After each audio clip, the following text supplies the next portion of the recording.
Vamos a dar inicio a la sesión de esta mañana, entonces, escuchando a Clara Martín. ¿El power es el mismo?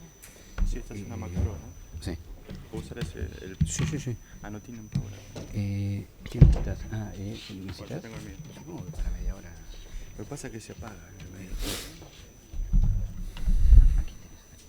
Ah, ok, perfecto. Escuchame, Entonces, ¿necesitas audio? No.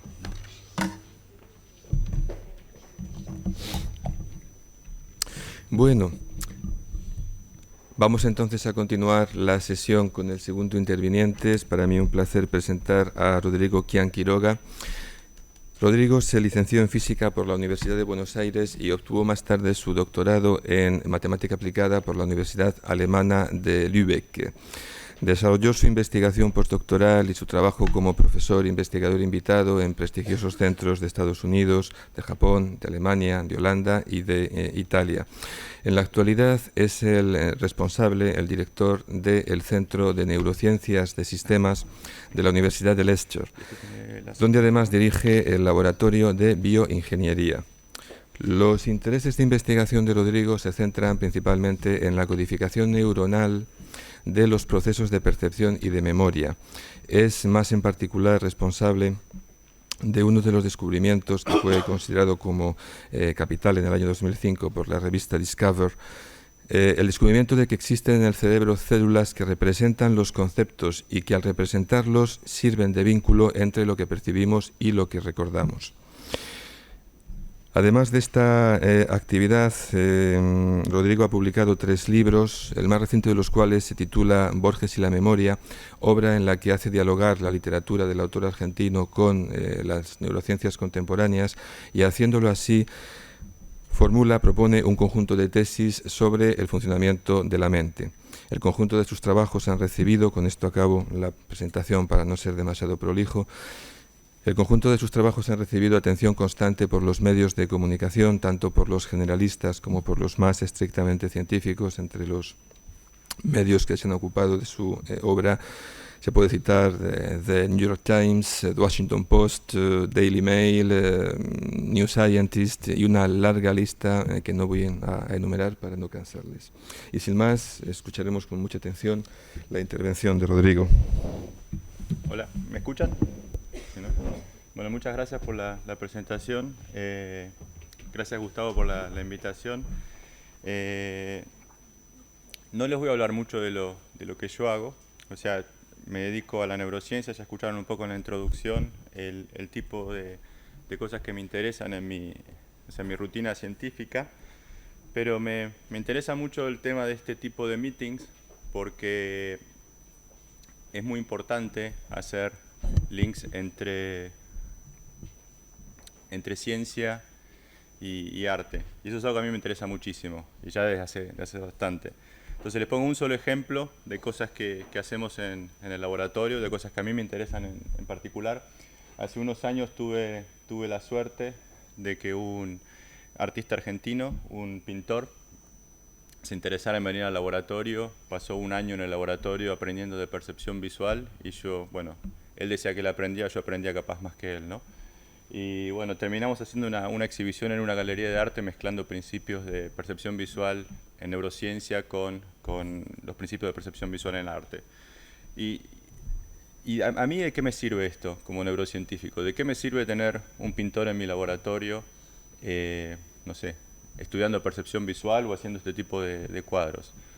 Bueno, si yo estudio percepción visual, es un poco tonto, por decirlo de una manera liviana, que ignore lo que está pasando en percepción visual desde hace siglos, ¿no? O sea, porque yo creo que Rembrandt sabría más de percepción visual que lo que yo sé estudiando el cerebro desde hace 20 años. Y eso es un poco lo que nos pasa a los científicos. A veces nos quedamos encerrados en nuestros laboratorios y no somos capaces de abrir la mirada para darnos cuenta de que hay gente haciendo lo mismo que estamos haciendo nosotros, pero hace cientos o capaz que miles de años.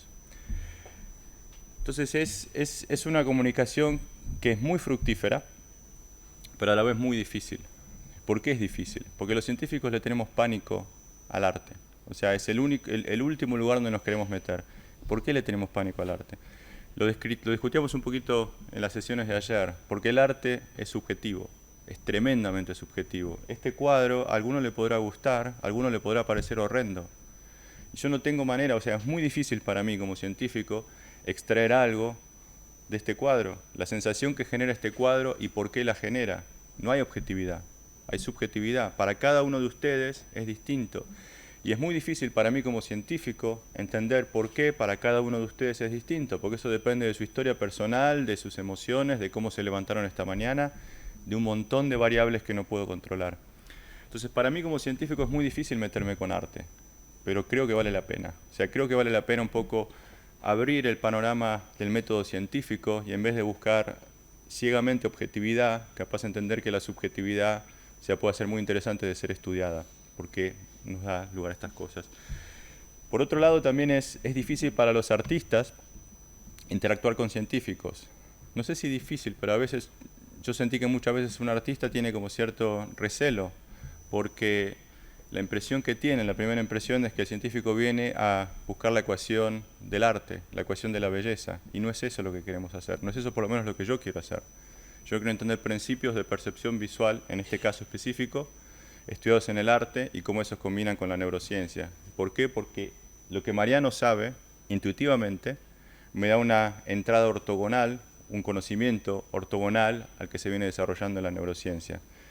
Y los neurocientíficos, por mucha pompa que nos demos, existimos desde hace no más de 50 años, diría yo. O sea, la neurociencia no es una ciencia tan vieja. O sea, se puede remontar a principios del siglo XX, o sea, pero antes ni sabíamos que había neuronas. Empieza con Cajal. Muy bien, entonces esa es la idea, ese es mi interés específico. O sea, todo mi trabajo tiene que ver con estudiar neuronas y cómo neuronas representan distintos procesos de visión o de memoria o conceptos. Pero bueno, tengo un interés muy grande por la parte artística o por los estudios paralelos que se vienen desarrollando en el arte.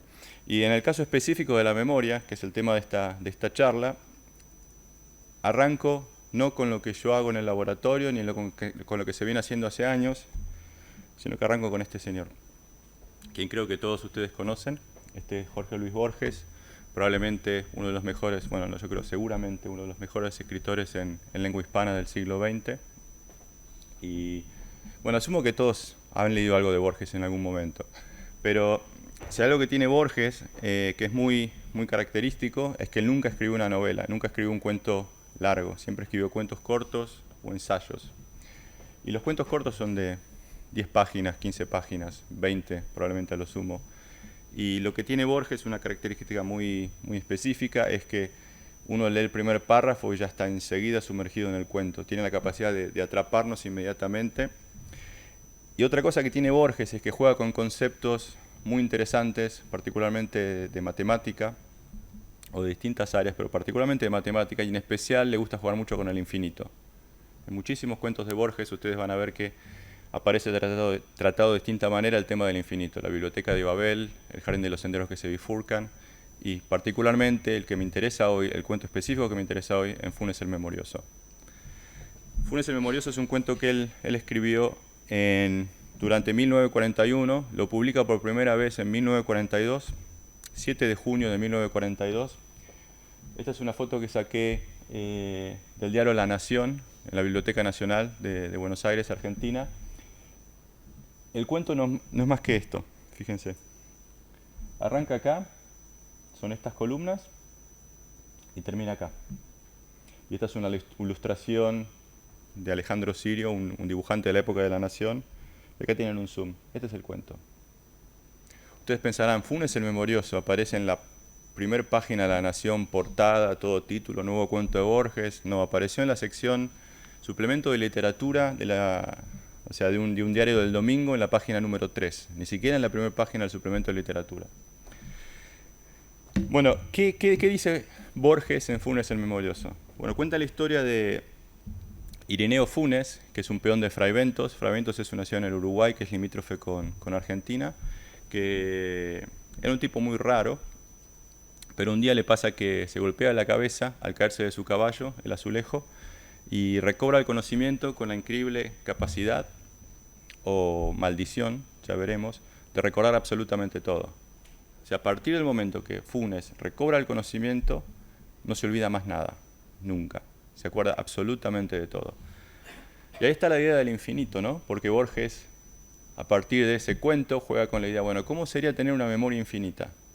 Entonces, por ejemplo, Borges dice que Funes una vez quiso recapitular un día, lo que había hecho en un día específico, y le llevó un día entero la recapitulación.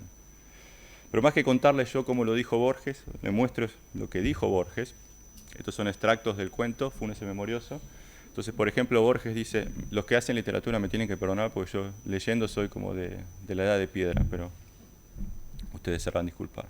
Dice de Funes, nosotros de un vistazo percibimos 3 copas en una mesa, Funes, todos los vástagos y racimos y frutos que comprende una parra. Sabía las formas de las nubes australes del amanecer del 30 de abril de 1882 y podía compararlas en el recuerdo con las vetas de un libro de pasta española que solo había mirado una sola vez y con las líneas de espuma que un remo levantó en el Río Negro la víspera de Acción de Quebracho. Eso es una locura. Fíjense que hay alguien que está remando, levanta un poco de espuma en el agua y Funes se acuerda de la forma del agua, o sea, de la espuma que levantó, y no se lo olvida más y lo puede comparar con las vetas en la tapa de un libro que vio una vez. En otro momento Borges dice que Funes no solo recordaba todos los detalles de un árbol, todas las ramas, todas las hojas, todo lo que compone el árbol, sino que recordaba todas las veces que había visto el árbol. ¿Sí? No solo el árbol sí, sino todas las veces que lo había visto. Entonces es muy interesante. Borges juega mucho con esta idea. ¿Cómo sería tener la memoria infinita? Y por otro lado nosotros pensamos, o sea, si vemos el caso de Funes, la primera impresión que uno tiene es, no estaría tan mal, ¿no? O sea, yo tengo una memoria horrible, yo no me acuerdo de nada. No me acuerdo, o sea, apenas me acuerdo lo que hice ayer, no me acuerdo casi nada de la semana pasada, hay que decirle hace un año. O sea, me acuerdo muy poquitos hechos. Y uno piensa, casi diría melancólicamente, no estaría mal no poder recordar más, no estaría nada mal poder recordarlo todo, ¿no? O sea, por eso sería muy útil. Y acá viene la genialidad de Borges. Para Borges, o sea, Borges se pone a pensar y dice, ojo, tener una memoria infinita no sé si estaría tan favorable. Fíjense lo que dice. Para mí acá empieza la clave de la genialidad de Borges. En otro momento, en el cuento dice, de Funes. Funes le cuenta a Borges, ¿no? Borges es parte del cuento, está como narrador en el propio cuento de Funes el Memorioso. Entonces Funes le dice en un momento, más recuerdos tengo yo solo que los que habrán tenido todos los hombres desde que el mundo es mundo. Un poquito más adelante le dice, mi memoria, Señor, es como un vaciadero de basura. Y ahí está la clave. Tener una memoria infinita es como un vaciadero de basura. Y ya vamos a ver al final de la charla que Borges lo pone todavía más explícitamente. Entonces a mí eso fue como un disparador. Yo dije, en un momento me puse a pensar, ¿de dónde sacó Borges esta idea tan genial? O sea, de que tener demasiada memoria, de hecho, no es tan favorable, o sea, de que es contraproducente. Y me dio mucha intriga. ¿Qué sabía Borges sobre la neurociencia? ¿Qué sabía Borges sobre la memoria? O sea, ¿qué sabía Borges sobre la ciencia relacionada con algo que tenga que ver con el cerebro? Y el primer indicio de lo que sabía, de dónde pudo haber sacado esta idea, está en un libro, de hecho un libro no, una enciclopedia en varios tomos, que se llama La Naturalis Historia. Fue escrita más o menos en la época de Cristo por Gaius Plinius II, conocido como Plinio el Viejo. Y ¿cómo sé yo que Borges sacó algo de esta enciclopedia? Porque esta enciclopedia está mencionada en el cuento, Funes el Memorioso. En un momento Funes, como le dije, Borges es parte de su historia, es el narrador de la historia de Funes el Memorioso. Y en un momento Borges lo va a visitar a Funes y Funes le pide que le traiga algún libro en latín, porque quería aprender latín. Y Borges, muy arrogante, dice, sí, seguro, te voy a traer un libro en latín y vos vas a aprender a latín así, leyendo un libro. O sea, a uno le lleva, no sé, 10 años en la escuela apenas empezar a balbucear latín y él lo va a aprender así nomás. Entonces Borges le lleva La Naturalis Historia con un Thesaurus de Quicherat para que pueda traducir. Y la próxima vez que lo ve, Funes lo recibe hablándole en latín. Y en la Naturalis Historia, creo que era el libro 7, capítulo 24, si mal no recuerdo, Plinio describe casos de memoria extraordinaria. Y entre esos casos, a ver si me acuerdo, está Cármadas el griego, que podía recitar un libro como si lo estuviera leyendo de memoria. Está Ciro, el rey de los persas, que conocía el nombre de todos los soldados de su imperio. Está Mitríades Eupator, que podía administrar justicia en las 22 lenguas de su imperio. Está Simónides, que fue el inventor de la mnemotécnica griego. etc. Y Funes, o sea, ¿cómo presenta Borges la idea de naturaleza historia? Porque Funes se sorprende que esta gente fuera extraordinaria. Dice, ¿qué tiene de extraordinario recordar el nombre de todos los soldados del Imperio Persa? O sea, es normal, eso era normal para Funes. Entonces ahí hay casos específicos que pueden ser como una raíz que haya originado la idea en Borges de Funes el Memorioso. Pero yo como científico al menos me pregunto, ¿existieron realmente esos casos? ¿Pudo haber existido alguien que recordara el nombre de todos los soldados del Imperio Persa? Y el Imperio Persa no era chiquito, ¿no? O sea, tenía bastantes soldados. Si uno va a la naturaleza historia, creo que está un par de capítulos antes, creo que era el capítulo 22. Plinio el Viejo describe casos de visión extraordinaria. O sea, es toda una serie de capítulos sobre facultades extraordinarias, fuerza extraordinaria, tamaño extraordinario, visión extraordinaria, oído extraordinario, memoria extraordinaria. De hecho, esta enciclopedia creo que es la primera enciclopedia de la historia, y en esta enciclopedia Plinio se dedica a describir absolutamente todo lo que se sabía de la civilización hasta ese momento. Bueno, en este capítulo 22, en los casos de visión extraordinaria, Plinio describe a un hombre llamado Strabo, que durante las guerras púnicas se podía sentar en un monte en Sicilia y podía ver los barcos salir de Cartago hacia Italia. Bueno, eso obviamente es imposible. Y habla de otro caso, todavía más ridículo, de una persona que tiene una visión tan pero tan extraordinaria que pudo escribir la Ilíada de Homero en una hojita de papel, toda la Ilíada en una hojita de papel, la robó y la pudo meter en una cáscara de nuez. Obviamente es una exageración. Entonces, bueno, la pregunta del científico nuevamente es, ¿existieron casos así? ¿Existieron casos parecidos a Funes? ¿Alguien de que tenga una memoria de ese calibre? Sorprendentemente sí. Y el caso más espectacular fue estudiado por este hombre, Alexander Luria. Alexander Luria fue uno de los padres de la psicología en Rusia, principios del siglo XX. Fue un psicólogo brillante, o sea, las cosas que les voy a contar ahora no están dichas por alguien que es de pedigrí dudoso, que uno no sabe, bueno, por ahí no es tan bueno y por ahí me está mintiendo. No, este hombre es uno de los próceres de la ciencia en Rusia. Cuando Luria tenía 20 y pico de años, él se había recibido de psicólogo, también era médico, aparece en su consultorio este señor, Solomon Shereshevsky. Y Luria le pregunta cuál es su problema, y Shereshevsky le dice, no puedo olvidar. Claro, Luria, escéptico, dice, bueno, sí, seguro. Cada loco, o sea, me aparecen todo el día algún loco distinto en el consultorio, bueno, me tocó este otro. Entonces Luria hace algo muy sencillo, esto fue en alrededor de los 1920, ¿sí? Escribe en un papel una lista de números y se la da a Shereshevsky para que la recuerde, 30 números. Shereshevsky lee la lista y le repite los números sin ningún problema. Luria le escribe una lista de 50 números, Shereshevsky se la repite sin ningún problema. Lo que estoy diciéndole no se los estoy inventando, estoy contándole lo que pasó según lo cuenta Luria. ¿Sí? Estoy repitiendo lo que cuenta Luria la primera vez que vio a Shereshevsky. Le da esta lista, que son 70 números, y Shereshevsky de nuevo la repite sin problema. Luria le dice, bueno, dígame los números de la segunda columna, dígame los números de la tercera fila, dígame los números de atrás para adelante.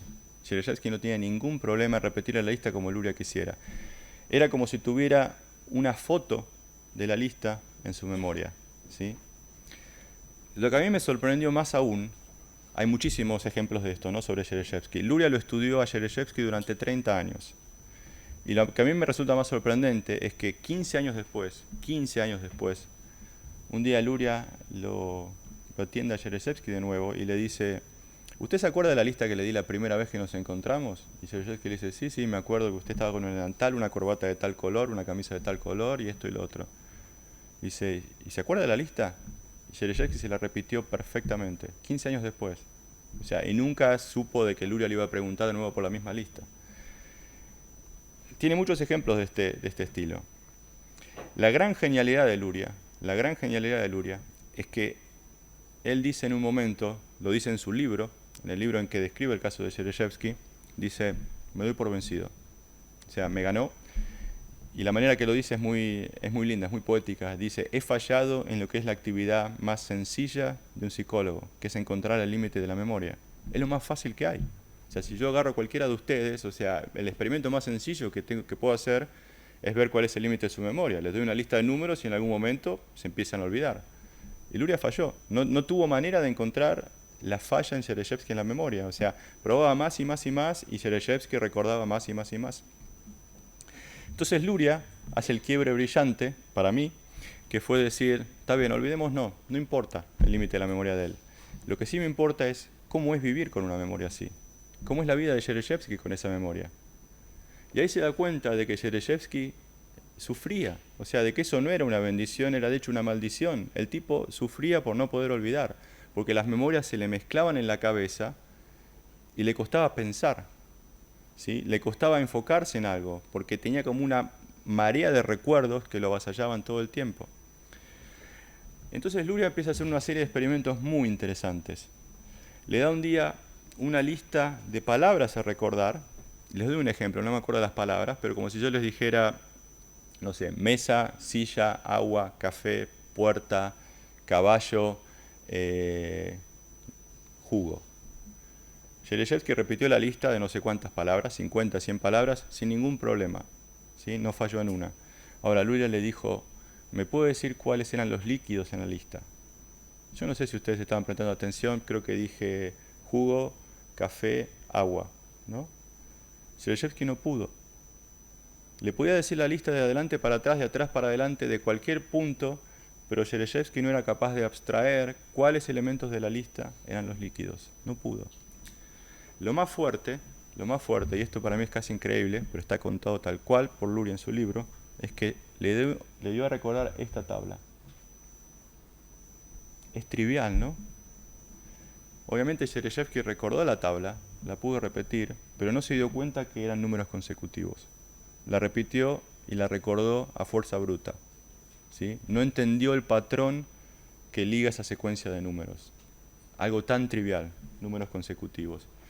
Entonces lo que Luria dice, la conclusión de Luria en su libro, es que Chereshevsky, así lo define, era inepto para todo lo que fuera pensamiento abstracto.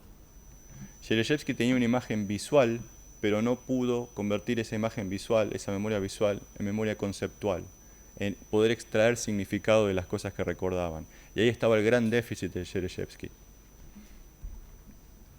Entonces acá tenemos una analogía muy interesante, ¿no? O sea, estamos en un meeting de arte y ciencia.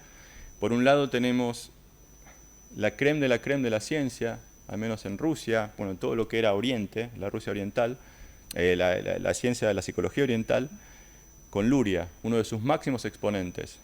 Y escribe su libro, o sea, la historia de Chereshevsky está escrita en su libro The Mind of a Mnemonist. Y por otro lado tenemos al exponente de la literatura, uno de ellos, Jorge Luis Borges, que describe una historia muy parecida en Funes el Memorioso. Funes y Chereshevsky tienen muchísimo en común. Y la pregunta que uno se hace, que todo el mundo se hace, ¿sabía Borges de Chereshevsky? Borges escribe su libro en 1941, lo publica en La Nación en 1942 y aparece en Ficciones, en el libro, en 1944. Luria empieza a estudiar a Chereshevsky en 1920, ¿sí? Yo creo que no sabía Borges, porque Luria recién publica este libro en 1968, que aparece en inglés. Y no había manera de que Borges supiera de Luria, o sea, en la época de 1920-1930. Yo creo que fue un desarrollo independiente, o sea que ni Luria sabía de Borges, o al menos cuando empezó a estudiar Chereshevsky, y ni Borges sabía de Luria. Pero hay alguien a quien Borges sí conocía, y muy bien, que estuvo describiendo cosas parecidas, de hecho muy parecidas. Este señor, William James. William James es, para los que no sean de científicos o psicólogos, para decirlo muy rápido, William James es considerado por muchos el abuelo de la psicología moderna, o sea, el fundador de la psicología moderna. William James escribe un libro en 2 volúmenes brillantes llamado Los Principios de Psicología, que fue publicado en 1890. Dice cosas espectaculares, o sea, cosas que al día de hoy estamos verificando. William James era muy conocido para Borges. Yo de hecho tuve la suerte de que su viuda María Kodama muy gentilmente me permitiera ver la biblioteca de Borges. Borges tenía muchos libros de William James y lo conocía muy bien porque a Borges le gustaba mucho también el hermano de William James, que era escritor, Henry James. Y Borges tenía una pasión muy grande por la psicología porque su padre fue psicólogo. No fue psicólogo, fue abogado, pero daba clases de psicología. Entonces siempre lo llevaba a la Biblioteca Nacional y ahí Borges leía libros de James y de psicología que su padre usaba para dar sus clases. Y William James, en un punto de su libro, dice lo siguiente, esto es brillante. Lo leo, o sea, lo trato de traducir en español. Dice, si recordáramos todos, estaríamos la mayoría de las veces tan discapacitados como si no recordáramos absolutamente nada. El resultado paradójico es que la condición para poder recordar es que tenemos que olvidar. Eso es muy fuerte. Para poder recordar tenemos que olvidar. Si no olvidáramos totalmente un gran número de estados de conciencia y momentáneamente otro largo número, no podríamos recordar nada. Esta es la clave, esta es la raíz de la idea de que necesitamos olvidar, de que si recordáramos todos estaríamos discapacitados. William James no le quita nada de mérito a Borges, ¿no? O sea, lo tengo que poner muy claro. O sea, que William James haya dicho esto antes que Borges y que Borges supiera de esto, no le quita ni una milésima de mérito al cuento Funes el Memorioso, que es brillante de cualquier manera. Muy bien, entonces, por un lado vemos que el olvido es algo saludable, ¿sí? Por más que a veces nos lamentamos de que nos olvidamos cosas, pero el olvido es bueno, si no, no podríamos pensar. Pero tiene que haber un límite, ¿no? Porque no queremos terminar olvidando demasiado. Y este es el caso más conocido en la historia de la ciencia de amnesia. Este es un paciente, Henry Molaison, que falleció hace unos 7, 8 años, que fue operado en un área llamada el hipocampo, que está marcada acá. Es un área que está dentro del cerebro, ¿sí? Es como una C invertida que está adentro de la corteza. Este hombre HM estas son 2 fotos de él, tenía una epilepsia incontrolable, entonces el cirujano que está acá, William Scoville, le quita los hipocampos. Tenemos 2 hipocampos, el izquierdo y el derecho, le saca ambos hipocampos para tratar de curarlo. HM se recupera de la cirugía, parece estar todo bien, reconoce a la gente, tiene un nivel de inteligencia en principio normal, puede mantener una conversación, pero le aparece un déficit tremendo, no puede formar nuevas memorias. Si ustedes no son de neurociencia y si tienen algún conocimiento de cine, es muy fácil describir HM, está muy bien caracterizado en la película Memento, ¿sí? Es una persona que no puede formar nuevas memorias, entonces este carácter de esta persona de la película Memento le va sacando fotos a la gente y haciendo anotaciones, a este lo tengo que matar, esto, lo otro. Entonces sabemos que el hipocampo está muy involucrado en la formación de memorias y sabemos que HM no podía formar memorias y tiene problemas tremendos. HM se ve en el espejo, la cirugía fue con 27 años. HM se ve en el espejo 14 años después de la cirugía y no entiende lo que está viendo. De hecho, HM se ve en el espejo con 70 años y no entiende de quién es esa cara que él está viendo. Porque para él es una persona de 27 años. Él no recuerda todo el tiempo que pasó desde la cirugía a los 27 años hasta los 70 años. ¿Sí? Es una situación muy, muy dramática y está muy bien descrita por gente que lo estudió HM, principalmente Brenda Mirland y Susan Corkin. Entonces, por un lado, no queremos recordar todo, por otro lado, obviamente, no queremos olvidarlo todo. Hay un balance entre recuerdo y olvido, hay un balance que es un compromiso que es óptimo, ¿no? Y les quiero contar un poco más del tema de cirugía de extraer un hipocampo para curar epilepsia, porque eso es algo que se hace mucho en nuestros días, muchísimo. Pero ¿cómo? ¿No terminamos con amnesia si hacemos eso? No, porque el secreto está en que nunca hay que extraer ambos hipocampos, hay que extraer uno o el otro, nunca los 2. El hipocampo está muy involucrado muchas veces en la generación de crisis epilépticas, no siempre, pero muchas veces sí está involucrado. Entonces, sacando el hipocampo que es patológico, queda el otro que puede todavía mantener la función de formación de memorias. Y en el 85% de los casos el paciente se cura. No tiene nunca más una crisis epiléptica, no necesita más medicación, está curado. Muchas veces para saber exactamente dónde vienen las crisis epilépticas, porque obviamente si le erramos al lado del hipocampo es un desastre, ¿no? O sea, no vamos a curar al paciente y estamos haciendo una cirugía que no tiene, o sea, ni tiene ningún beneficio, además es un perjuicio. Muchas veces para saber de qué lado vienen las crisis epilépticas, los cirujanos implantan electrodos dentro del cerebro para asegurarse de dónde vienen las crisis. Y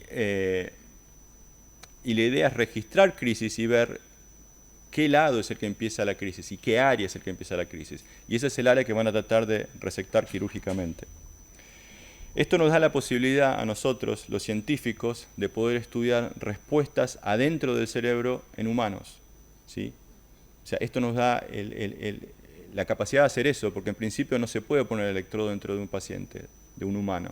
O sea, estos experimentos se hacen en animales. Pero bueno, ya que los electrodos tienen que estar puestos por motivos clínicos para curarles de la epilepsia, bueno, nos permiten entender o permiten estudiar cierto tipo de funciones. Entonces, los experimentos que hacemos nosotros, y le voy a mostrar nada más que 2 o 3 slides, porque quiero volver a la parte de literatura, son muy sencillos. Simplemente yo voy con mi laptop, la pongo enfrente al paciente, o mis estudiantes van y ponen la laptop frente al paciente y mostramos fotos. Y vemos cómo neuronas en el cerebro responden a las distintas fotos que mostramos. Entonces, le voy a mostrar algunos ejemplos de las respuestas de neuronas. Son neuronas, no son potenciales, son neuronas, en pacientes que estudiamos. Entonces, esta es una neurona, esta es la más famosa de todas, que respondió a Jennifer Aniston, la actriz, ¿sí? Entonces, acá tienen tiempo cero, es cuando mostramos la foto, 1 segundo antes, 1 segundo después. Mostré una foto de Jennifer Aniston, la neurona le gustó, respondió mucho. Julia Roberts no respondió. Otra foto de Jennifer Aniston, la neurona respondió.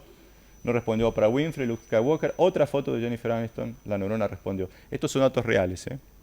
Esto es un promedio de 6 presentaciones en una neurona que respondió a Jennifer Aniston. Le mostré cualquier otra cosa, que hay otra foto de Jennifer Aniston, la neurona también respondió. Entonces, el hecho de que responda a fotos totalmente distintas de Jennifer Aniston quiere decir que la neurona no está respondiendo a algún rasgo visual, no está respondiendo a esta foto en particular porque por ahí tiene algún rasgo visual que a la neurona le gustó. Está respondiendo al concepto, está respondiendo a ella, a Jennifer Aniston. Le muestro otro ejemplo. Esta es otra neurona en otro paciente que respondió a Halle Berry. Acá tienen una foto de Halle Berry, acá tienen otra foto, no responde a ninguno de estos. Halle Berry disfrazada de Gatúbela en una película que hizo, también respondió. Halle Berry disfrazada de Gatúbela de nuevo, también respondió. Y acá hay algo muy interesante, estos son humanos. Les escribimos el nombre de las personas y cuando el paciente vio el nombre escrito Halle Berry, la neurona también respondió. Cuando vio escrito otro nombre, la neurona no respondió. Entonces son neuronas que están representando conceptos, ¿sí? Saco esta. Bueno, este es otro ejemplo. Esta es una neurona que respondió a mí. Me pongo con Halle Berry y Jennifer Aniston. Pero esta neurona es muy interesante, más interesante que las otras, no porque sea yo, sino por el hecho, bueno, también porque soy yo. No, pero sino por el hecho de que el paciente a mí no me conocía antes, ¿sí? Y eso es muy interesante. Un día antes de hacer este experimento, o 2 días antes, el paciente no sabía quién era yo. No sabía ni siquiera mi nombre, nunca me había visto. Yo sé que me conoció 2 días antes de que yo hiciera el experimento. Y 2 días después, de la primera vez que veo al paciente, tengo una neurona que responde a distintas fotos mías, a mi nombre escrito, y este que está acá es mi nombre dicho por la computadora. Es mi computadora diciendo Rodrigo. O sea, puede ser visual o puede ser auditivo. Esto quiere decir que las neuronas estas de conceptos se pueden formar relativamente rápido, en un día o quizás menos. Bueno, estoy ya terminando. ¿Qué están haciendo estas neuronas? ¿Para qué tenemos neuronas representando conceptos? Bueno, sabemos que esta área, el hipocampo, es un área que es crucial para la memoria. Lo sabemos por el paciente HM, el que les acabo de contar, porque si sacamos el hipocampo, el paciente queda amnésico, ¿sí? Entonces sabemos que es crucial para la memoria y sabemos que en esta área tenemos neuronas que representan conceptos. Entonces, ¿para qué queremos tener una representación de conceptos en un área dedicada a la memoria? Bueno, porque justamente la base de la memoria es hacer conexiones entre conceptos, ¿sí? Y ustedes tienden, quieran o no, tienden a recordar conceptos. Cuando se vayan a su casa y dentro de 1 o 2 meses traten de recordar algo de esta charla, no van a recordar todos los detalles de lo que yo dije. No van a recordar todos los detalles de cómo yo estoy vestido y cómo me estaba parando y de cómo gesticulé en un momento dado. Van a recordar un par de conceptos. Van a recordar Borges, Jennifer Aniston, Luria, memoria, y van a asociar esos conceptos en una memoria. Eso se llama memoria episódica, ¿sí? Recuerdo haber, no sé, ayer me fui a comer pinchos a tal lado y me encontré con tal persona. Bueno, hago la asociación entre el concepto de un restaurante de pinchos y la persona. Esa asociación es lo que recuerdo. Entonces, imaginen como que tienen Legos, como que tienen, no sé, estos ladrillitos Lego, y lo que hacen es juntar estos ladrillitos para armar memorias episódicas. Entonces, estas neuronas son los ladrillitos Lego. Se están representando los conceptos que usamos para armar memorias. Y ahora vuelvo a Borges, o sea, cierro con Borges. Les cuento una intimidad, o sea, yo creo que entiendo muy bien lo que están haciendo estas neuronas, pero no es mi mérito, es mérito de Borges. O sea, a mí me cerró todo cuando yo releí, ya de grande, Funes el Memorioso. Cuando releo Funes el Memorioso, de repente digo, ya está. Está todo descrito por Borges. Entonces, fíjense, voy a terminar con una cita de Borges, o dos citas de Borges. Principalmente lo que yo les estoy describiendo es que es vital conceptualizar, crear conceptos, ¿sí? Que es vital olvidar detalles, que si recordamos muchos detalles nos confundimos. Lo que hacemos es abstraer conceptos y hacer asociaciones entre conceptos. Fíjense lo que dijo Borges sobre Funes. Borges dijo sobre Funes: no solo le costaba comprender que el símbolo genérico perro abarcara tantos individuos dispares de diversos tamaños y diversa forma, le molestaba que el perro de las 3:14, visto de perfil, tuviera el mismo nombre que el perro de las 3:15, visto de frente. Su propia cara en el espejo, sus propias manos lo sorprendían cada vez. Es una total falta de abstracción, de capacidad de formar conceptos. Más adelante, dice Borges, y con esto termino, lo que es para mí más genial de todo, creo que empieza diciendo, la oración anterior es: había aprendido sin esfuerzo el inglés, el francés, el portugués y el latín. Sospecho, sin embargo, que no era muy capaz de pensar. Y ahí viene esa oración. Pensar es olvidar diferencias, es generalizar, abstraer. En el abarrotado mundo de Funes no había sino detalles, casi inmediatos. Gracias.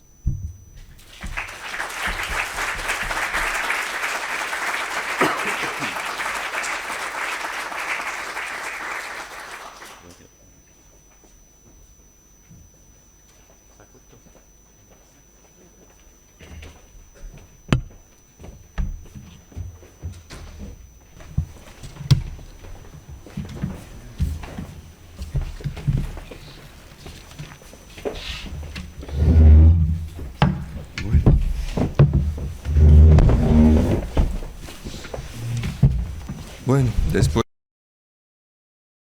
de varias intervenciones sobre las relaciones entre lenguaje, entre funcionamiento intelectual y sustrato orgánico de ese funcionamiento intelectual, abrimos un turno de debate para que ustedes hagan las preguntas que les interese hacer, que seguro que serán numerosas y todas también muy pertinentes y muy interesantes.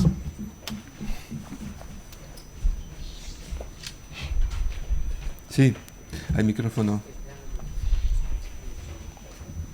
Sí, funciona, ¿no? Bueno, tengo muchas preguntas, a que escojo. No sé si está encendido, estaba. Sí. A que escojo dos, pero tengo más, luego más rato, si no hablamos en la comida. Bueno, a Clara te haría la pregunta de, dado que el functional shift en realidad es algo que... Otra cosa, a los lingüistas les suelen llamar derivación cero, y es una cosa que hace el inglés, no todas las lenguas lo pueden hacer, que es, como has dicho, cambiar la categoría sin que cambie la forma de la palabra, que por eso pueden decir oraciones como las típicas de jugar police, police, police, police, police, que es una oración perfectamente gramatical en inglés, o buffalo, buffalo, buffalo, buffalo, buffalo. Estos son ejemplos que siempre están en los cursos de lingüística. Y entonces es un cambio de categoría. Una de las cosas que sucede, como has explicado, es un cambio de categoría. Y me preguntaba si en los potenciales evocados habíais encontrado algún efecto con el LAN, porque también, como sabes, hay mucho trabajo de RPs que lo que te dice es que en un primer paso, antes de la N400 y del P600, si hay un desajuste de categoría sintáctica, suele pitar el LAN. Esta es una, que es corta a responder. Y la segunda es... Si con la neuroimagen hemodinámica encontráis efectos de hemisferio derecho, era si en los potenciales evocados habíais encontrado alguna señal interesante en los electrodos derechos. Esta sería una. Pero me va a cortar porque habrá mucha gente que quiere preguntar y no va a preguntar. Sí, de hecho, tenemos el efecto LAN, igualmente que el efecto P600. Sí, lo he quitado para contar un poco la historia, pero sale exactamente igual la LAN y la P6. Y no tenemos efectos de... Hemos hecho un análisis, bastante... no tenemos muchos electrodos, solo hemos puesto un factor hemisferio en los análisis de potenciales evocados. No nos sale ningún efecto de hemisferio, pero bueno, eso podría ser interesante. Podríamos ver algo, creo, si miramos eso de manera más específica, si teníamos más electrodos, por ejemplo. Eso, lo que quiero decir es que no es porque no hemos visto ningún efecto que no hay nada. Y seguramente, a ver las imágenes que hemos sacado luego de la RESO, seguramente hay, pero de eso no te puedo decir nada. Mi pregunta es para Clara también. Me gustaría saber si nos gusta leer Functional Shift. Nos gusta Shakespeare porque él usa esto. ¿Puedo usar el Functional Shift para que a la gente le gusta lo que escribo? Eso es lo que me gustaría saber. Es muy buena pregunta. Bueno, no hemos visto en las imágenes de resonancia ninguna activación de área del cerebro que tenga relación con las emociones, por ejemplo. Eso, bueno, igual que lo que acabo de decir, no es porque no vemos nada que no hay nada. En este caso, creo que es aún más fuerte. Es decir, que si hay estudios que enseñan que si miras, por ejemplo, imágenes muy, muy negativas o imágenes de playa, de paradiso, sí que se activan regiones diferentes que tienen que ver con la emoción que provocan las imágenes y todo. Yo creo que las obras de Shakespeare, como un poema, como cualquier obra de arte, seguramente va a producir efectos de emociones, ¿sí? Pero no creo que, por lo menos en el experimento que hacemos, no creo que lo podemos ver porque creo que sean efectos demasiado sutiles, ¿no? Es decir, que la emoción que va a provocar la lectura de una frase con un functional shift, por ejemplo, no creo que sea tan fuerte para que se vean luego activaciones diferentes al momento de hacer la sustracción de las imágenes. Así que no puedo contestar. Yo me imagino que sí, que provoca. No sé si a la gente le va a gustar más. No estoy tan segura que es algo... Yo creo que es un efecto de sorpresa, eso seguramente. Decir que te gusta más no estoy tan segura, pero no puedo contestar nada, perdón, para lo que sea de las emociones provocadas por esto. Sí, Gustavo. Sí, quería hacer una pregunta a Rodrigo respecto del tema de las neuronas de concepto, como esta de Jennifer Aniston. Mi duda es si la neurona donde tú mides es, en última instancia, la última neurona de toda una cadena de procesamiento de la imagen, ¿no? Si hay un sector que procesa, no sé, el pelo, otro sector que procesa los ojos, otro sector... Y esa neurona donde estáis midiendo es, en definitiva, el último eslabón de esa cadena de procesamiento. ¿Es así? Sí, hay un slide que lo tenía, pero me lo pasé porque ya creo que me empezó, me está quedando sin tiempo, donde se ve todas las áreas que están involucradas en el procesamiento visual, empezando desde la retina. De la retina vas al tálamo, del tálamo vas a la parte de atrás de la cabeza, que es B1, de ahí vas a B4, B2, B4, inferotemporal córtex, o sea, hay todo un procesamiento visual. Todas esas áreas responden a la foto de Jennifer Aniston como cualquier otra foto.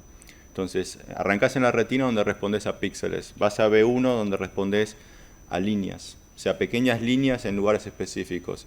Vas a B4 en donde respondes a contornos, o sea, van a ser como ángulos formados por las líneas. Vas a inferotemporal córtex, corteza inferotemporal, donde hay respuestas a caras, ¿sí? Y a partir de ahí ya tenés el pass directo al hipocampo, donde ahí sí tenés las respuestas específicas. Entonces, me viene bien la pregunta para aclarar algo, es que no es que hay una única neurona que responde a Jennifer Aniston. primero y principal, si yo veo una neurona, tiene que haber más. O sea, estoy viendo una de varias. O sea, porque la posibilidad de enganchar la única neurona que está respondiendo a Jennifer Aniston en esta área es 0. Hay millones de neuronas. Entonces, si engancho una, es que tiene que haber más. Estoy enganchando una de tantas. Y por otro lado, hay neuronas en áreas inferiores, visuales, que responden más a detalles.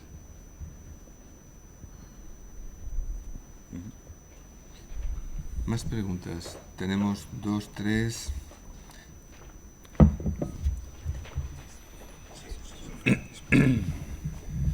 Bueno, yo ya ayer en la hora del café ya aquí a Eduardo, a Gustavo, perdón, a Gustavo. Bueno, yo provengo del mundo de las artes y sobre todo eso, porque veo que todos los invitados a este encuentro que quiere cruzar las fronteras, o sea, por ejemplo, no hay artistas. Es un detalle, no hay artistas plásticos, no hay...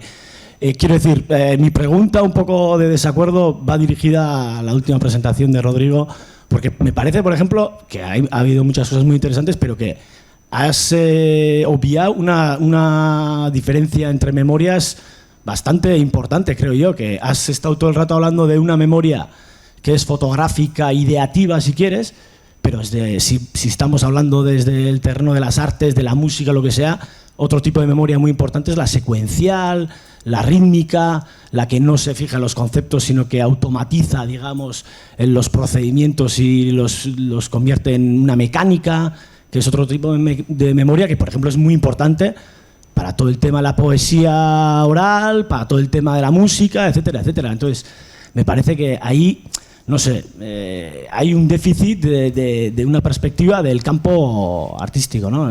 Esto sirva para... Y luego, por otro lado, me parece que también me hubiera gustado que hubieras hecho un salto de Borges al tema político, ¿no? Al tema político social, ¿no? Que vivimos en una sociedad que cada vez tiene más cacharros de registrar de memoria, no sé qué, y vivimos en una sociedad que es totalmente amnésica, o sea, que paralelamente al desarrollo de tecnologías de acumulación de memoria equivale un individuo totalmente desprovisto de memoria que no es capaz de instalar en su memoria la diferencia entre la caída del muro de Berlín y el Imperio Romano. O sea, vivimos en una sociedad que vive en un presente perpetuo que es totalmente amnésica. O sea, esa paradoja, ¿no? Me parece fundamental. No sé que son dos cuestiones un poco que salen un poco del terreno de la neurociencia, pero me parecía, no sé, quería señalarlo sin más. Gracias. Comentarios breves, o sea, respuestas breves a los dos comentarios. Tenés memorias, las que vos decís, tenés memorias semánticas, episódicas, declarativas, procedurales, de habituación, de condicionamiento, de trabajo, visual, auditiva. O sea, si me pongo a hablar de eso, tengo que cambiar el vuelo. O sea, nos quedamos 3 días hablando. Y los links de cada esas memorias con el arte, o sea, son infinitos. O sea, no me da una charla de media hora. Yo me limito a hablar de lo que yo estudio y el link que es muy claro con Borges, que para mí es la memoria semántica, la memoria de generar conceptos. Obviamente no es la única memoria que está ligada al arte, pero a mí me pareció genial, o sea, a mí me parece genial el link con Borges, por la genialidad de él, o sea, por la belleza y la brillantez con que él presenta la idea de que si no somos capaces de generar conceptos, que es lo que en neurociencia llamamos memorias semánticas, ¿sí? No podemos pensar. Entonces, yo hay algo de la ligazón de que esa necesidad de olvidar para generar conceptos es la base de la formación de memorias. Y ahí termino, es un solo puente que tiendo al arte. Creo que no me da el tiempo para expandirme más. Lo segundo que vos decís es un tema que lo trató, o sea, está muy tratado, lo trató Nietzsche, por ejemplo. O sea, la idea de olvidar la historia, él habla de tener un olvido de la historia para poder generar el superhombre. O sea, también es interesantísimo, pero la charla es limitada, o sea, es media hora. Con eso nos quedamos hablando 2 días también. Podemos pasarle el micro a José Manuel Sánchez Ron primero. Clara quería intervenir, Iciar, Jorge Volpi. Hola. Vamos a ver. Yo creo que mi pregunta está relacionada con la de Gustavo. Si quiera si acaso alguna indicación. Eso de que hay que olvidar para recordar es efectivamente maravilloso. Yo soy un ejemplo, olvido todo y recuerdo poco en cualquier caso. Pero también supongo que una variante es hay que descartar para conceptualizar, Sí. encontrar patrones. El mismo ejemplo del señor ese, cuyo nombre ya he olvidado, aunque he recordado el de la memoria infinita. Entonces yo trato ahora no de relacionarlo con el arte, sino con la ciencia y preguntar si hay algo, si sabes algo, no necesariamente que hayas estudiado eso. Pienso, por ejemplo, en la ciencia. La ciencia es descartar para encontrar patrones universales. Estoy hablando de las ciencias de la naturaleza. Sí. Porque ayer por la tarde, cuando yo escuché, salió si las ciencias, las llamadas ciencias sociales son realmente ciencias. Yo no voy a hablar de ni la historia, sociología, no estoy pensando en ellas, sino en física, en química, en esas. Entonces, por ejemplo, pongamos el caso de Kepler, que encontró unas leyes universales, las 3 leyes del movimiento planetario, esa de las elipses y más allá. Aparentemente Kepler se encontró o manejó un montón de datos de observaciones de trayectorias como la de Marte, y de ahí descarta y encuentra pues esos patrones más o menos universales que son las trayectorias. Es un tipo de olvidar o descartar para recordar o para identificar. Pero hay otros tipos. Estoy pensando en otro de los héroes, yo creo que de los físicos del siglo XX, Paul Dirac. Paul Dirac, por ejemplo, encuentra en 1928 una ecuación, la ecuación relativista del electrón, y ahí él no descarta datos experimentales, observacionales, sino es otra manera de descartar o identificar, que son patrones matemáticos. Podría, yo creo, seguir con algunos ejemplos de estos reales, pero la pregunta en cuestión es si se ha estudiado estas maneras de descartar o de olvidar, o dicho en el lenguaje este de las neuronas, de los conceptos. Si supongo, y me parece que Gustavo pues se refería a eso, que hay diferentes tipos, tú mismo me parece que lo has dicho, neuronas, con este tipo de funciones. Y a mí me gustaría saber, aunque sea de una manera muy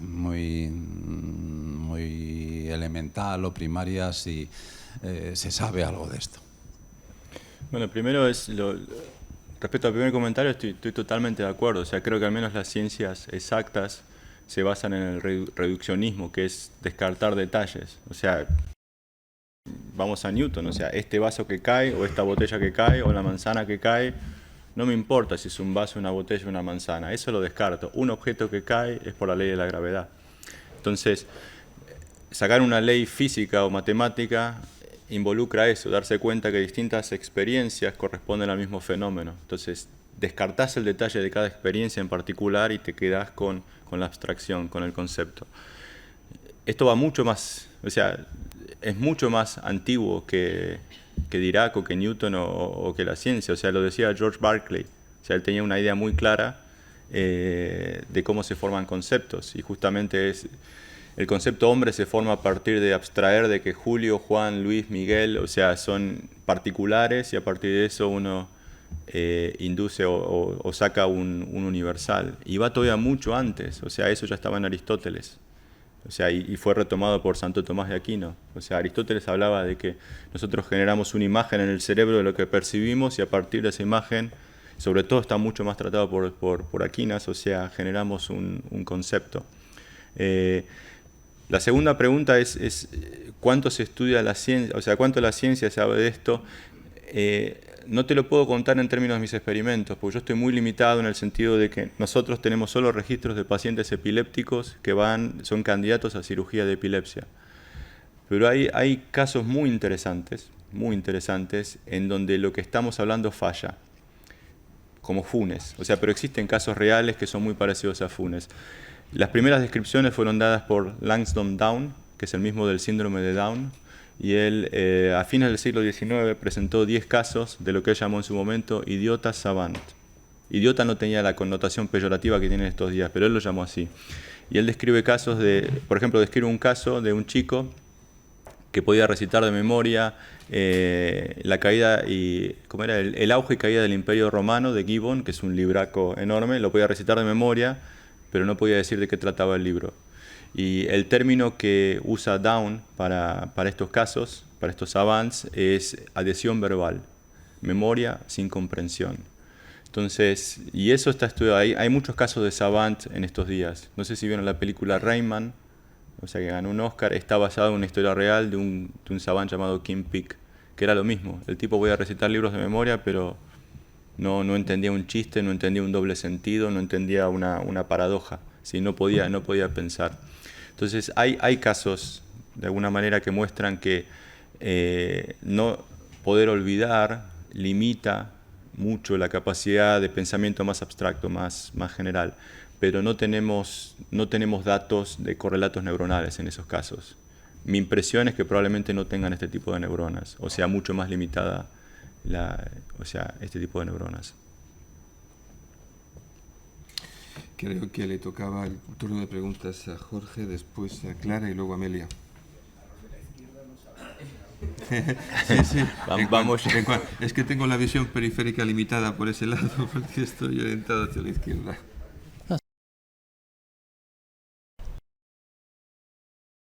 La relación entre ciencia y arte.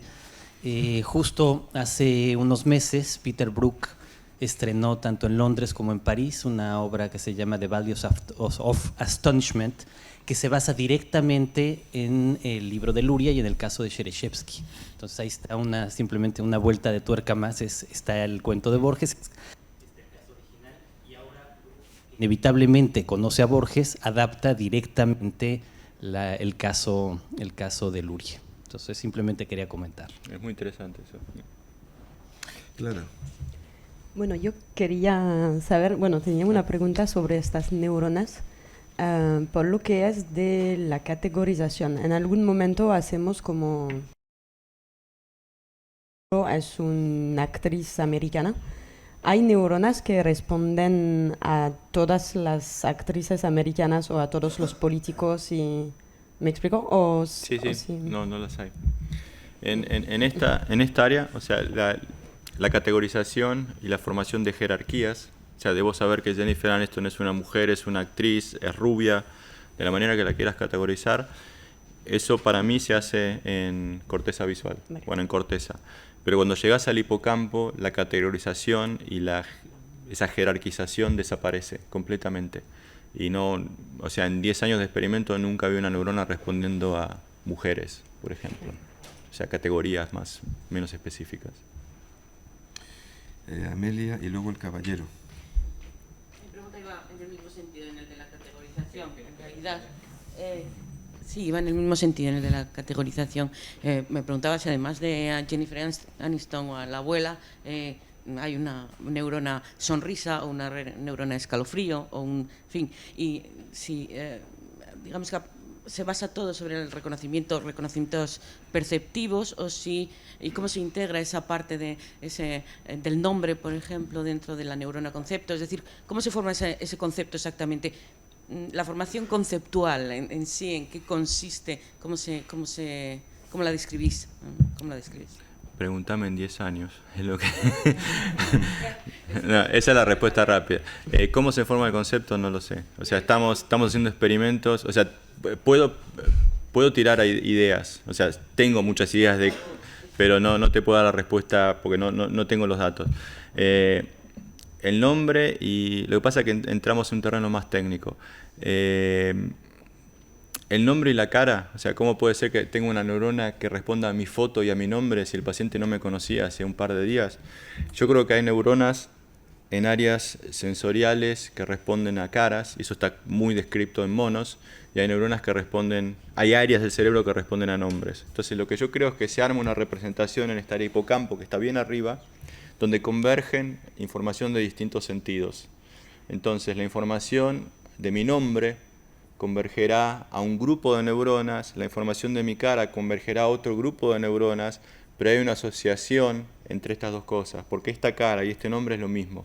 Entonces estos dos grupos se unen y ya son indistinguibles. Entonces cuando yo digo el nombre, ya activo a todo el grupo. Y cuando muestro la cara, ya activo a todo el grupo. Entonces eso es un mecanismo que yo creo que es bastante plausible en cómo se genera un concepto multimodal. Después el tema de que es perceptivo, no necesita ser perceptivo. Yo puedo cerrar los ojos y pensar en Jennifer Aniston y mis neuronas de Jennifer Aniston están disparando. Sí, pero bueno. Sí, o sea, puede ser interno, o sea, no necesito la imagen. Sí. Pero ¿hasta qué punto depende de eso? Es decir, ¿en qué parte es lingüístico el mecanismo o en qué parte es más... No es lingüístico, porque incluso yo tengo respuestas a personas tengo respuestas a personas que el paciente conocen, pero por ahí no recuerdan el nombre de la persona.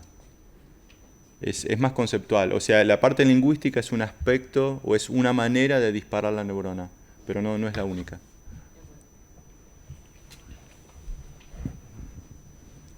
Sí, mi intervención era para una pregunta para Rodrigo y a su vez un comentario a un comentario que ha habido antes.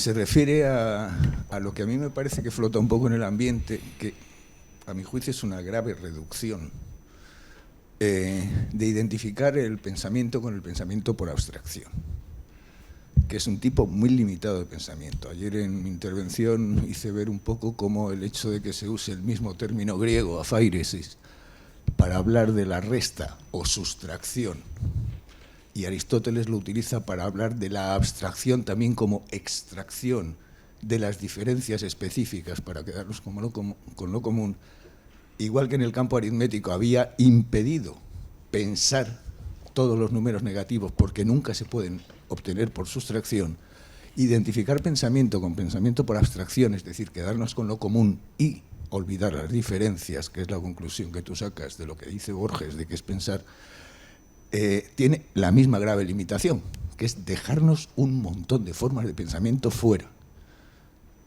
que podían aportar mucha materia de conocimiento. A mi juicio creo que no es casual que Borges coincida con Luria, porque ambos comparten ese mismo prejuicio, pensar es pensar por abstracción.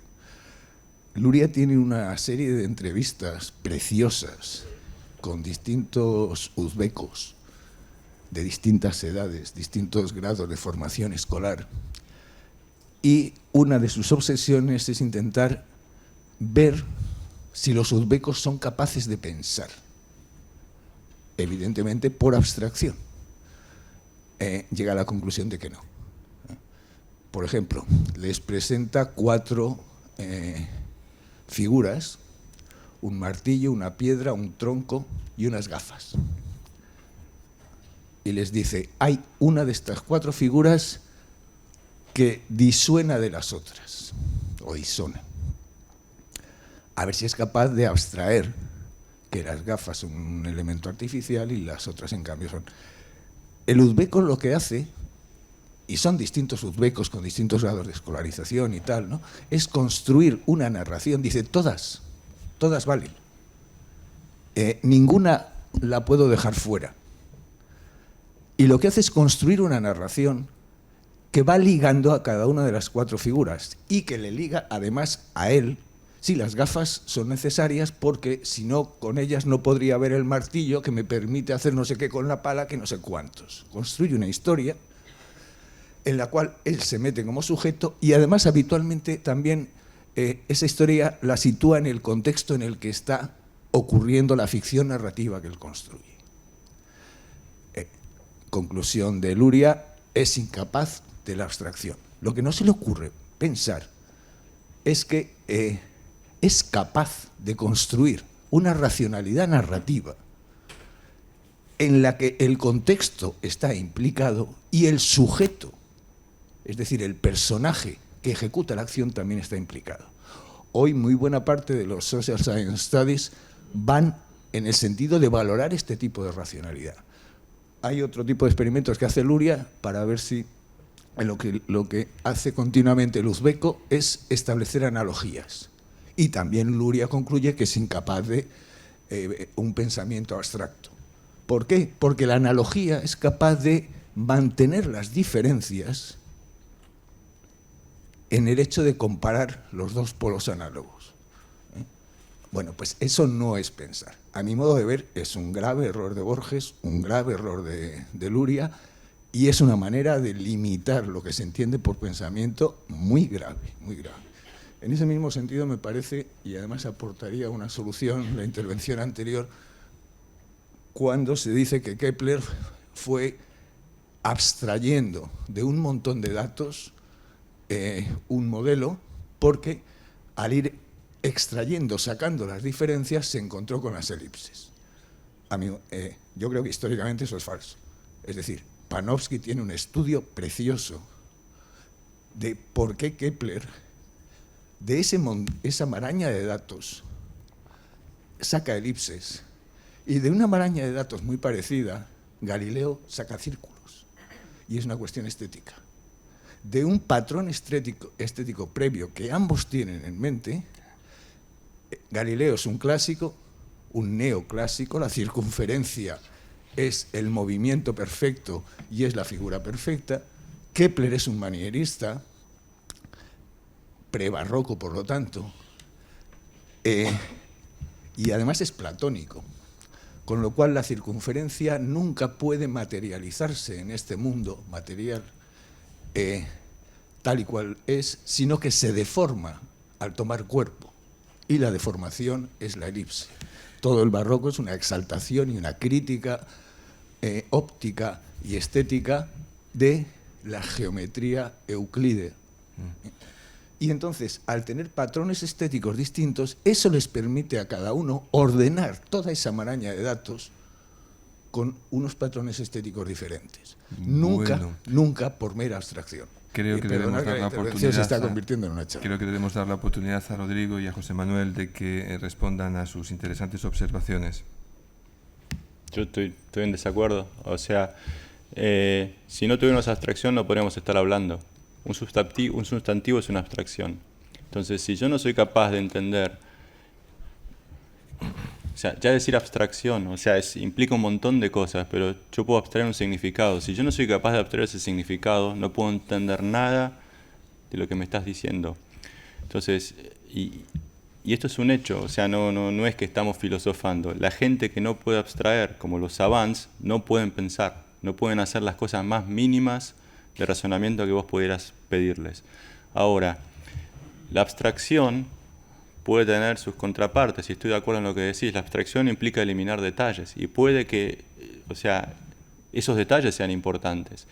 La abstracción involucra una generación de significado. Yo veo algo y extraigo un significado, y esa extracción de significado viene por el proceso de eliminar detalles y abstraer. Por ahí la abstracción que yo estoy haciendo no sea la ideal, y por ahí sea por eso que me estoy perdiendo de entender los números negativos, porque no estoy viendo una diferencia que es la clave. Entonces, por ahí lo que hay que hacer, o sea, la genialidad está en darse cuenta que esa extracción de significado es incorrecta. Habría que ver otro feature, otra característica de ese estímulo para hacer otra abstracción y entender que hay algo más allá. Pero igual lo sigo viendo como una abstracción. No digo que sea lo único. Es más, el cerebro no funciona solo como abstracción. Si yo lo que hiciera nada más es abstraer, no podría reconocer, porque el reconocimiento visual está basado en detalles. O sea, toda la corteza visual está también trabajando en base a detalles. Pero cuando llegas a áreas muy avanzadas, esto es como funciona. O sea, abstraes conceptos y la memoria está basada en ligar conceptos. No te vas a acordar detalles. O sea, no funcionamos así. Eso de abstraer, y esto tiene que ver un poco con el vínculo que hablamos de neurociencia o de ciencia y arte, está muy estudiado por los magos. Yo de hecho tengo un mago haciendo un doctorado conmigo. El mago usa eso muchísimo y engaña en base a eso. Y no es casualidad que un mago profesional nunca vaya a hacer una fiesta de cumpleaños. O sea, no porque le paguen poco, sino porque nunca va a hacer magia con un chico. Porque el chico no abstrae de la manera que abstrae un adulto. Y el mago se aprovecha de eso. O sea, porque el mago sabe que él muestra A y B y el adulto está asumiendo y abstrayendo un concepto y asumiendo C, D, E, F. Y el truco está ahí. Y el adulto ya no lo ve. Un chico sí lo ve. ¿Por qué? Porque abstraemos un concepto y el mago usa eso y nos equivocamos por eso. José Manuel.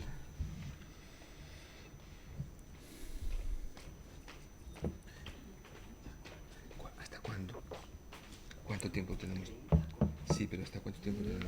Bueno, la verdad es que tampoco tengo mucho que decir a ese comentario, porque en primer lugar no he leído a Panofsky sobre Kepler, pero si he entendido algo, en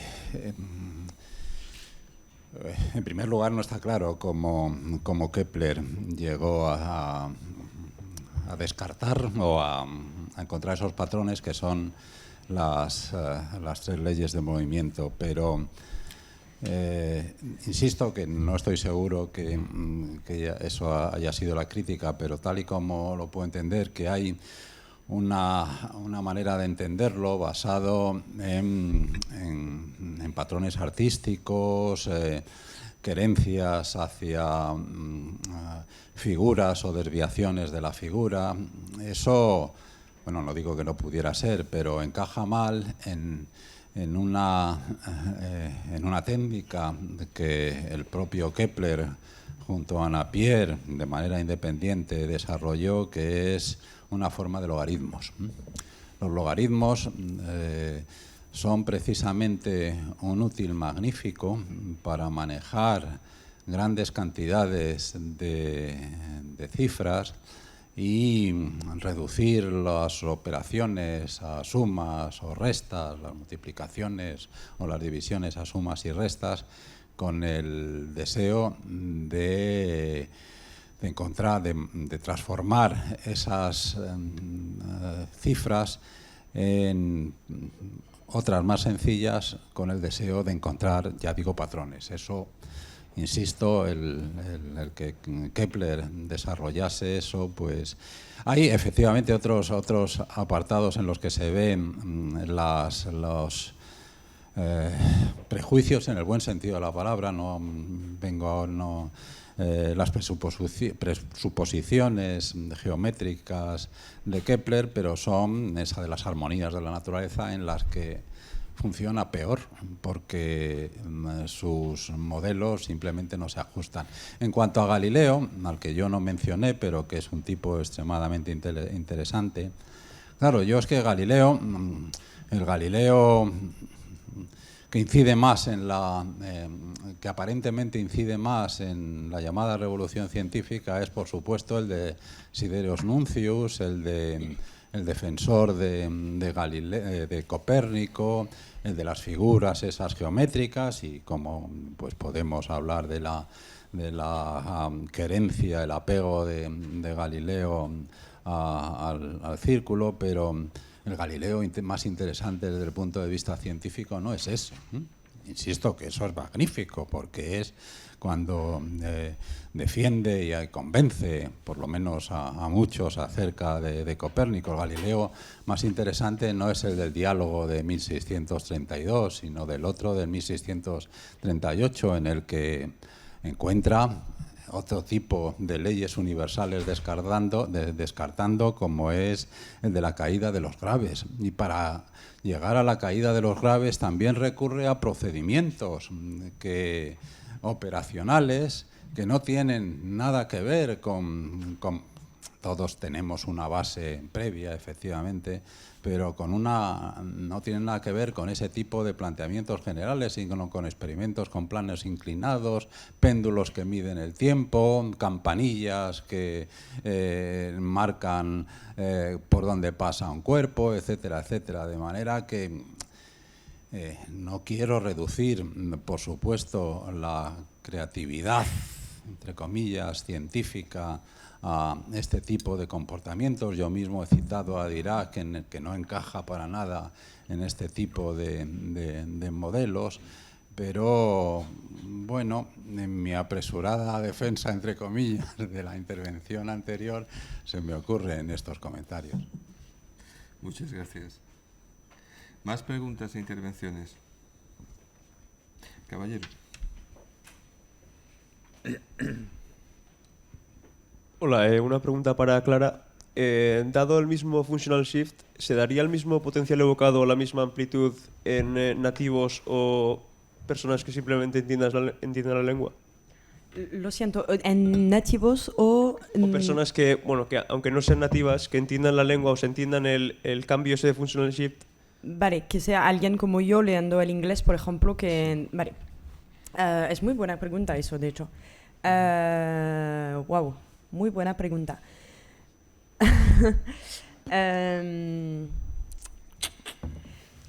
Diría que, bueno, como el efecto, por lo que es de la P600, que se produce al momento de detectar la violación sintáctica, eso diría que vamos a ver el mismo efecto si la persona está leyendo en su segunda lengua. Vamos a ver el efecto si tiene un nivel muy alto y no lo vamos a ver si tiene un nivel bajo, ¿vale? Todo va a depender de alguien que tiene un nivel de inglés muy alto, va a detectar todos los errores sintácticos, así que vamos a ver el efecto igual que en los nativos, ¿no? Pero si tu nivel de inglés no es muy alto, puede ser que, y como de hecho el inglés es una lengua en cual, bueno, una misma palabra puede ser un verbo como un nombre, ¿sabes? Así que, no sé, por ejemplo, no me acuerdo de mis ejemplos en inglés, pero en castellano, deificaban, por ejemplo, diosaban. Si tu nivel de inglés no es muy alto, a lo mejor puedes pensar que diosar es un verbo que existe, y entonces no detectar eso como una violación sintáctica, ¿vale? Así que para lo que es de este efecto P600 y de la detección de la violación sintáctica, yo diría que vas a ver el efecto en los que tienen un nivel alto y no en los que tienen un nivel bajo. Y luego, por no tener como un coste para la integración semántica, es decir, no ver ningún efecto en E400, eso, bueno, creo que igualmente tendría que depender del nivel de inglés. Porque si entiendes la frase como un nativo, pues tendrías que hacer el processing de la misma manera, ¿no? Era eso. Gracias. Más cuestiones, sugerencias, ideas, hipótesis. Produzcan.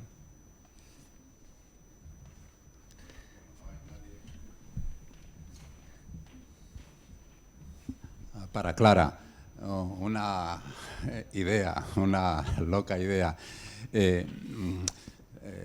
Propongo que en lugar de estudiar, que me parece muy bien, a Shakespeare, por ejemplo, desde el punto de vista de las neurociencias, la reacción de un mismo lector ante, digamos, un editorial del País y otro de La Razón, que además lo digo con seriedad, no como modelos, quiero decir, País, como editoriales o textos con contenidos semánticos, en este caso ideológicos, muy diferentes. Y si eso, porque claro, el título de tu intervención, y luego además magníficamente desarrollada, y la conclusión de esos, aunque no lo supiera Shakespeare, los trucos que funcionan en los lectores, el título de tu intervención nos evoca en todos nosotros que procesos neurocientíficos tienen lugar en nuestros cerebros cuando leemos cosas que nos conmueven. Y eso me gustaría saber si, en primer lugar, si se ha estudiado en cosas que tienen que ver no tanto con emociones primarias del tipo de las que, bueno, eso realmente es muy criticable lo que estoy diciendo, pero como ya he empezado a decirlo, continuemos, de las que tratan obras grandiosas de la literatura y inmortales en el sentido de que tratan de emociones que superan el paso del tiempo y que podemos identificar y hacerlas nuestras. Si eso se puede estudiar con emociones probablemente más perecederas, y mi ejemplo era pues esto, por ejemplo, editoriales de medios de comunicación claramente diferentes, que a veces utilizan las mismas palabras, libertad, por ejemplo, patria, yo qué sé, pero con sentidos semánticos completamente diferentes, y eso se podría estudiar de alguna manera. Los estudios que conozco que son más parecidos a la idea, creo, si entendí bien, no sé nada de experimentos específicamente sobre eso de los editoriales de los periódicos, sí. Pero hay estudios que creo son muy interesantes sobre la moralidad. Hay un estudio, por ejemplo, hecho en el Max Planck Institute de Nijmegen, donde presentan a los sujetos que pasan experimentos de potenciales evocados, de hecho, exactamente la misma técnica que presentó, y presentan a sujetos frases morales o inmorales según su punto de vista. Es decir, que tienen dos grupos. Tienen un grupo de sujetos que son muy religiosos, se dice así, y un grupo de sujetos que se suponen son, anarquistas, creo. Bueno, dos grupos con, se supone, valores morales muy diferentes, y presentan frases que se supone son morales o no, según cada punto de vista, ¿vale?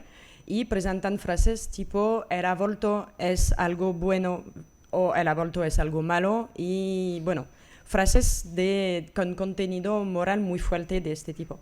Y se dan cuenta que, por ejemplo, lean la frase el aborto es algo malo, provoca una N400 de una violación del sentido de la frase en un grupo, pero al revés en el otro, ¿vale? Es decir, que eso de lo que es tratar una palabra crítica en una frase como una violación semántica o no, por ejemplo, depende mucho de lo que piensa la persona y de sus creencias y eso, ¿no? Gustavo. Sí, tengo una pregunta o más bien un comentario para Clara. Se ha hablado aquí de Shakespeare, de Borges, y yo no puedo resistirme a la tentación de introducir a Cortázar en esta sesión. Soy muy cortázariano.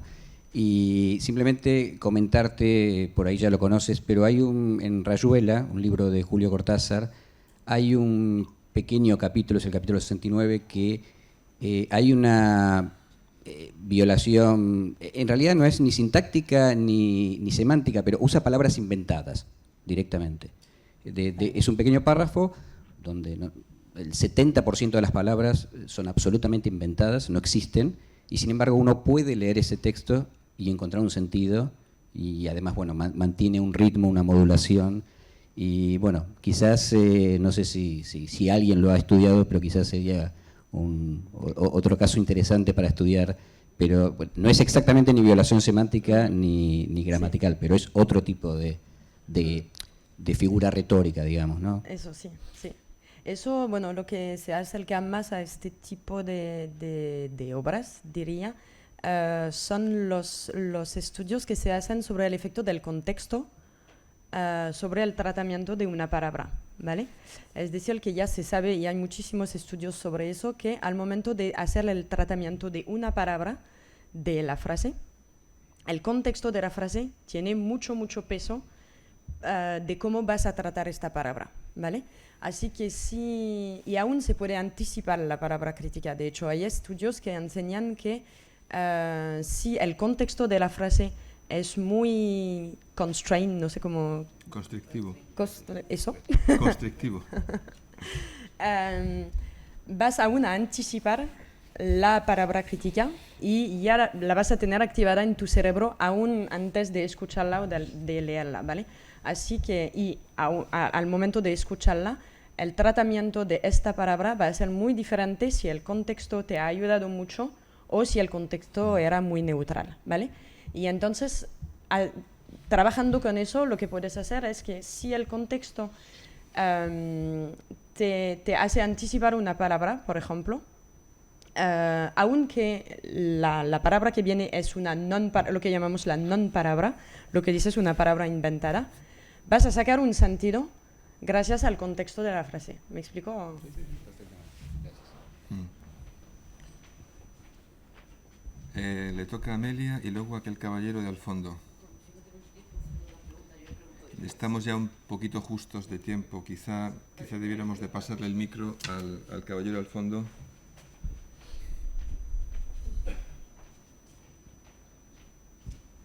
Creo que es una pregunta para Clara. Sí, es una pregunta para Clara. Una cosa, cuando habéis sustituido las palabras de los poemas de Shakespeare, ¿habéis tenido en cuenta el número de sílabas que tendrían las palabras a la hora de hacer las sustituciones? Sí, y luego, aparte del número de sílabas, lo que es el acento principal, ¿dónde está en la palabra? Porque, claro, cuando lees un poema de Shakespeare, lo que haces implícitamente es tiene un ritmo, los poemas de Shakespeare tienen un ritmo que es, si son los sonetos, suelen tener cada dos sílabas, las sílabas pares tendrían acento. Entonces, si a la hora de hacer esas sustituciones no se ha tenido eso en cuenta, puede haber un problema ahí. Quiero suponer que las habéis tenido en cuenta, ¿verdad? Sí. Eso, sí, eso es algo, no quería entrar en los detalles, pero es algo sí que de hecho en este tipo, cualquier experiencia que se tiene que hacer, es decir, que en este caso tenemos 4 condiciones, por ejemplo. Primera cosa, antes de empezar el experimento, hay que verificar, hay que hacer lo que llamamos el match entre las 4 condiciones. Y hay que verificar que entre cada una de las condiciones no hay diferentes entre las palabras de frecuencia, de número de letras, de número de fonemas y toda una serie así de características. Sí. Porque para entender por qué hacemos eso, lo más fácil es usar el efecto de frecuencia, por ejemplo. Si todas las palabras críticas de mi primera condición son palabras muy, muy frecuentes, y en la condición número 2 utilizo palabras muy poco conocidas, pues voy a ver un efecto, pero este efecto no tendrá nada que ver con lo que quiero mirar, será un efecto de frecuencia pura, ¿no? Así que, sí. Vale. Y luego, solo un comentario. A ver si podrías trabajar libro. No sé exactamente cuál de los poemas es, pero entre los poemas de Lewis Carroll entrarían, creo que es o Fantasmagoria o los poemas que aparecen en el segundo libro de Alicia en el País de las Maravillas. Habría poemas en los que Lewis Carroll también utiliza palabras inventadas y ¿cómo? Sí, eso es, con el galimatazo. O sea, que utiliza palabras inventadas y tú, con el contexto, como has dicho tú, puedes inferir la categoría gramatical que tendrían esas palabras. Vale. ¿Cómo? No sabía, gracias. Sí, vale. Y creo que sería interesante para eso. O sea, he leído que, sí, creo que era en ese libro, que con el contexto podrías inferir lo que es la categoría gramatical de las palabras. Vale. Así que, sí. Gracias. Bueno, creo que corresponde ir cerrando la sesión de esta mañana. No quisiera hacerlo sin manifestar mi satisfacción por haber podido, entre comillas, presentar esta mesa.